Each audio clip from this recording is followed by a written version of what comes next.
All right, Stephen A., what you talking about? What's cracking like a Mackin? Number to call up is 888-623-3646. Last point before I go to commercial break.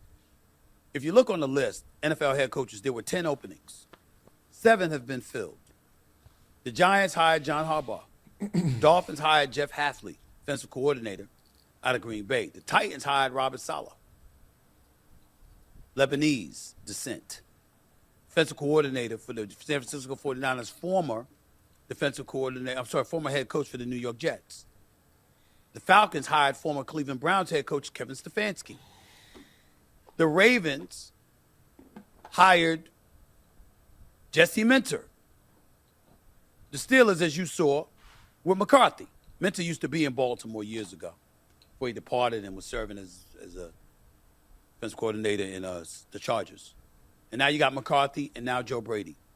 Ladies and gentlemen, there's 3 hires to fill: Arizona, Cleveland, and Las Vegas. We can debate whether or not Deion Sanders needs to be the next head coach for the Cleveland Browns, if you like. Here's the big things I need y'all to understand.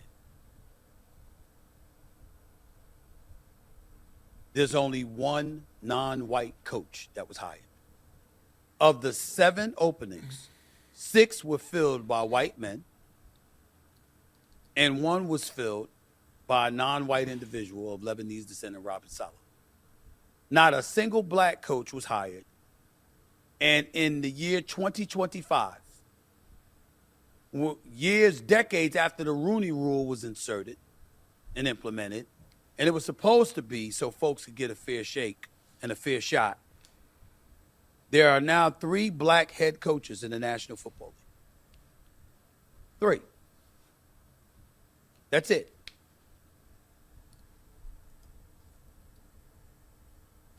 I stopped it on purpose. Okay, that's it. All right, we're gonna have to hear why you got a problem with that. Oh, representation.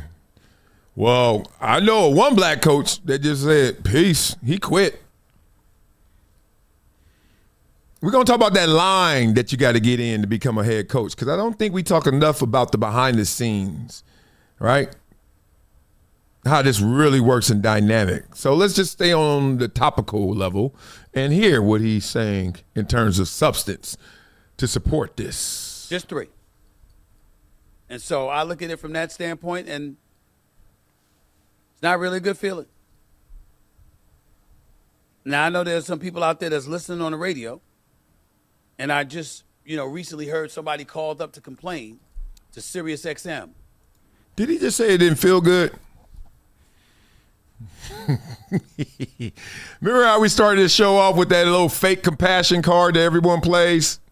And I told you how I grew up. I was like, man, what you want out of it?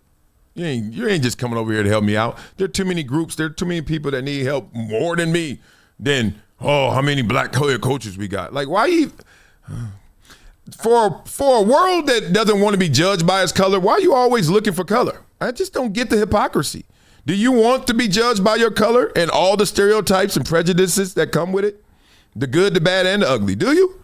Or do you want people to be like, Stephen A. Smith is a beast. Who works harder? Who's more entertaining?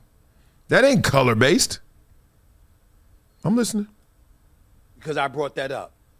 I want to be the first to say I could give less than a damn. I say it, baby. You black. I'm black and black and black. It ain't too many black radio hosts, particularly in prime positions like I am. Say it. And when I notice the paucity of African-American coaches, I'm going to say something about it. I'm not going to belabor it. I'm not going to spend 2 hours or 2 weeks on it or anything like that. But I am going to mention it. Well, you need to mention you ain't hired nobody black after Molly left in, damn it. You got all that power in that pool. You need to mention how you had Ryan Clark out there asking and crying and begging when you know you could have just even gotten that contract when he wanted it. I love how they be pointing at everybody else ain't doing the black thing, and then when they got the chance to do the black thing, they do a little different too. I don't even know. I don't even care, but let's just say, of all the rotating carousel people on ESPN, how many are black on First Take? Is it half and half? Is it 70%? I always remember when people were saying this in like the 80s, late 80s, like, oh man, ain't no black representation, blah, blah, blah. And Eazy-E, because of Eazy-E, because he owned his own record label. And then he went with Jerry Heller, and then, he's Jewish, and everybody was like, oh, see what happens, you should have ran your own black. Then what came after that? Death Row. Black. So I summed up. I was like, man, you know what's interesting? When whoever gets power, they gonna hire who they want to hire, or they gonna hire what they like, or they gonna hire their likeness. But I just don't think there's a through line that we're trying to suggest prejudice or racism when people are not in the line that are qualified, that desire it. There's Brian Flores. Who else? I mean, I know I'm missing somebody, but the point is, this whole like quota system. He know brothers don't get in the coaching line if he knows sports like the white guys do. Brothers ain't trying to be GAs to the same degree, even though they are now more than ever. I know that for a fact. I know a gang of black assistant coaches. But guess what? I know more white ones. And I knew them earlier. I played. You forgot I played, bro. When we had practice, we talking about you about to retire, we talking about what you going to do next in life, it was almost by color. Black dudes like, man, I'm going to keep ball till I fall, or I'm just going to chill, or I'm about to go get a business. White guy, about to go to Northern Michigan, Illinois Tech, and be a GA. Real spit. I'm like, all right. Now you look up, sucker, the head coach of Indiana. Like, it's just great. Like, it's a different animal, but if we're going to talk it, let's talk it. We're the black lady on First Take that hosted.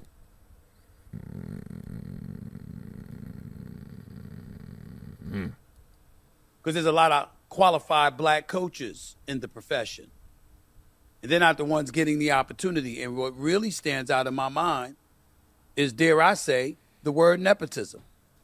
What if Pat McAfee went up there and said, all these hires, white guys, huh? We need more. Like if Pat McAfee focused on white, like Stephen A is focusing on black, it would be a weird world, wouldn't it? You'd be like, well, he can't do that because historically. Well, historically, Stephen A's history ain't the same as historically. Are you kidding me? There are other big radio hosts. Ricky Smiley's huge. Steve Harvey's huge. I don't even know the whole list, and I know they're huge. Man, let's keep going. Keep going.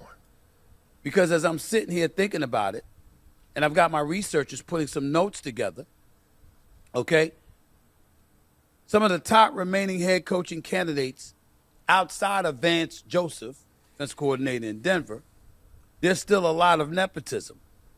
How would I say this? Where would this come from? I got to stop you because this is an amazing comment, and this is true. Jared M., I love you, big dog. I wish I could Snapchat, what is it? Super chat you some money. He says, doctors, teachers, engineers. Nope.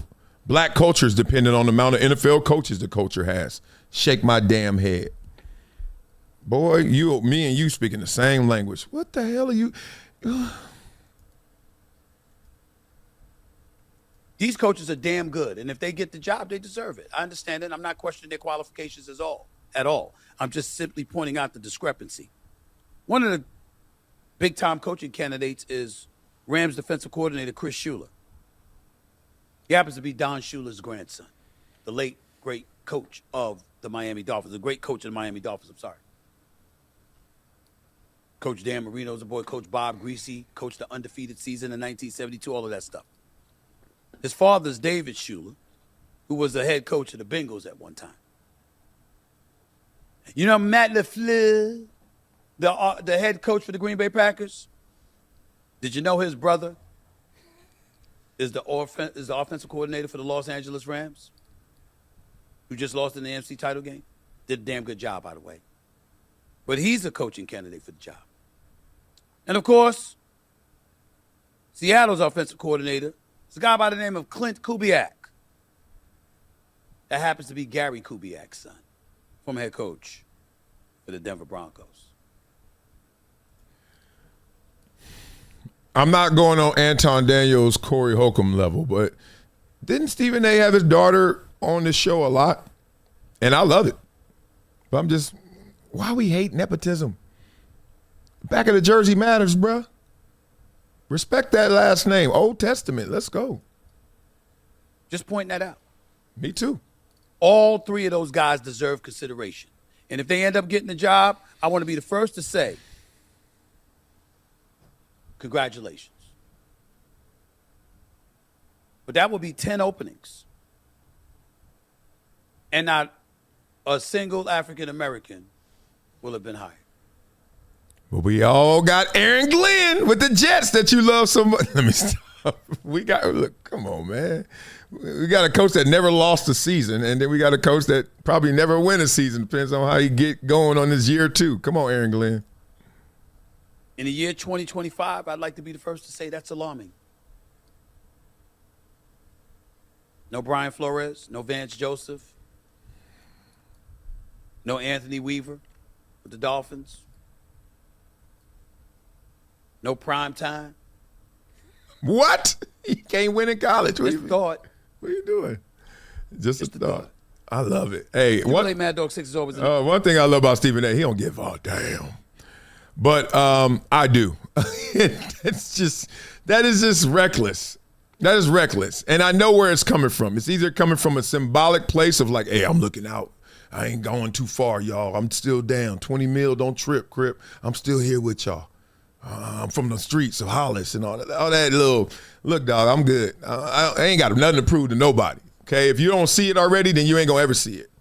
If you don't see I'm black, then I ain't, what do you mean? Pander to you so you can say I'm still connected? Or deep insecurity? Like, I literally look at people. You know how they have this narrative, and it may be true, it's certainly a lot of support for it, that light-skinned black people or even mixed kids or whatever, they're even more blackity black than the dark ones.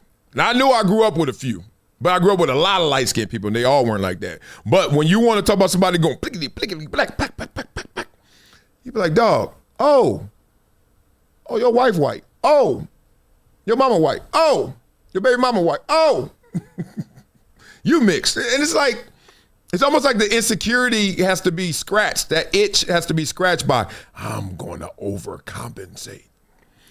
I'm a black man, and I'm just here to tell you that looking at the sideline to see how many black coaches there are, it has no impact on me because of this reason. I know how it goes to get in that position. And I don't know one candidate that is getting slapped in the face that's black that I'm like, he can't.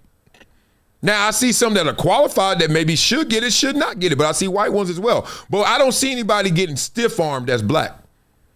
Like, being real, Brian Flores already been a coach. Now, I know he didn't want the quarterback, so he already started off on the wrong foot and all that stuff. But what I saw, you're right. I don't like none of these retreads. I've been saying it for a month. Yo, the retread at the quarterback position and at the head coach position is just silly. But I don't need confirmation that I'm on the sideline. I'm not on the sideline. That's another black guy who has a whole different life and experience than I do. I like seeing players. I like seeing good players. I don't look at Christian McCaffrey any less than I do Saquon Barkley. I don't get more inspired watching Saquon Barkley play over Christian McCaffrey. What kind of dumbass world is this? What? The baller gets it. Now with coaching, it's a little different because it's not so objective, right? We don't have the tangibles like we do other than record, win, loss. But if you don't get an opportunity, how you going to do it? Well, some of them, everyone you name has had opportunities. And we still got some that have opportunities. It's just racializing this one is just, oh God. But I fell for the trap. I took the cheese. It is what it is. Itty bitties. Be a pioneer. Go somewhere just because you want to go there. Don't do this. I'm going in here. Oh, ain't nobody black there. I see parents already coaching their kids up like this. This is a damn shame. I don't like that situation. I don't like that place. I don't like that school. I don't like this. I was like, why? It's not enough of us. Well, you going to make less of us to make more of us? If you don't go, who going to? There's already some us. But even my son, daughter, they ain't even thinking that way. But I don't give a damn if they go in there, they the only one. Y'all about to learn now. Welcome to who I am. I walk into class. I swear, I think it's because I was on the academic decathlon team. I told you that when I was real young, and obviously they like, what the hell are you doing here? And I was like, trying to be smarter than you. What the hell are you doing here? And then I am not sensitive to that. I walk in the room. I'm in the room. It's enough. Y'all some punks. I need everybody with me. Where the gang at? Where we at? Scared ass people. And anybody tell me different, you lying. You insecure. It's okay. You may out-argue me. You may have a lot more insecure people with you saying, yeah, and I'm just going to laugh. I am a nation of millions, and it only takes me. I go against you like Public Enemy. Oh, all I need is one mic, brother. All I need is me. My mama said, you are enough. I believed her, too. I don't need all this group. Now, I guess it helps. I always get into this discussion. I guess it helps some people. Good for you. But don't make it a mandate. Everywhere I go, I need to see 13% of us represented at least. And if it's the NFL, I need to see 54%, because that's how many players are on the field. Boy, you better hope white people don't wake up and start saying, all right, y'all want to play that game? Good. All right, 60% of us everywhere. Let's go. And it ain't because of white, black, or anything. It's just like, it's a stupid ass mandate. If you want something to be it. If you want it to be it. If it is to be, it is up to me, not up to us, not up to y'all. Mark. Remember that in the movie? I don't even know what this clip is. I'm so upset that these racial mandates still exist. All I need is one mic. That's what do you think Nas is talking about? Give me an opportunity. I got it. Walking in the classroom. I want you to go in the classroom. Don't look at the teacher. Don't look for the teacher. Don't listen to the lesson plan. Don't do anything. I want you to count me black people in there so we can see how comfortable you'll be.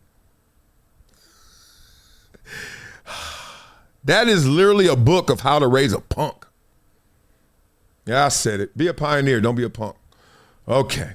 Now, what's this topic? We got to get off of that. I'm too much into that. Let me put you on to something that's part of my daily routine now. VINIA. Not a powder, not a pill. It's the Daily Chews 2X formula. And yeah, they taste good too. It's plant-based. No stimulants, no crash, no jitters, no banned substances, no junk. It's Informed Sports certified. Just something that actually delivers. Link in description, vinia.com/Marcellus. Discount code Marcellus10 for a 10% discount. Wow. It's been a decade plus that I knew that this day was going to come. Oh, this is not hyperbole here. Because I think the verse.